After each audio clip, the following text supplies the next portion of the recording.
Сәлем достар, алманың пісу сезонын пайдаланып, дәл осындай шарлотка жасаймыз.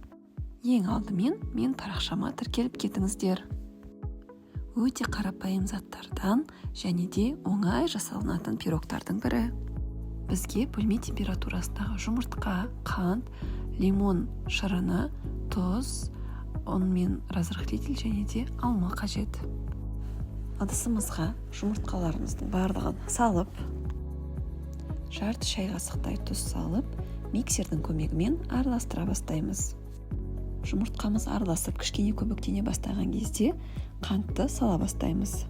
Рецептте көрсетілген қантты көз мөлшермен 4-5 бөлікке бөліп, шетінен қоса отырып, воздушный, пышный масса жасауға тырысамыз. Сонымен қатар әр қантты сала отырып, миксердің жылдамдығын арттырып отыруды ұмытпаңыздар. Мінекей достар, бізде осындай масса пайда болуы керек.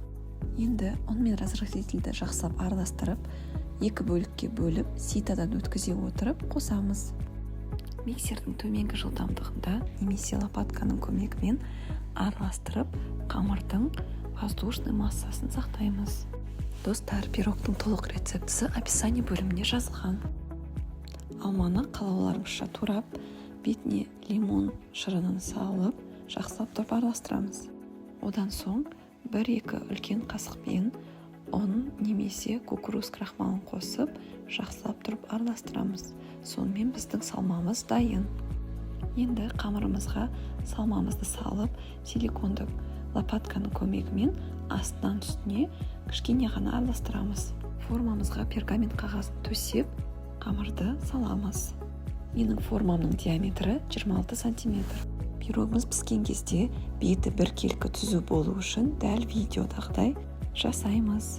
Қызып тұрған пеште 160-165 градуста 30-35 минутқа жібереміз. Пирогымыздың ортасын ағаш шпажкамен тексеріп, толық суығанын күтеміз. Мінекей достар, біздің көптен күткен шарлотка пирогымыз дайын. Өте жұмсақ, өте дәмді шаймен ішетін пирог.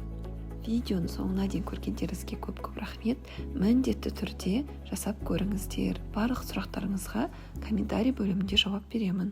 Сіздермен бірге болған Тоғжан.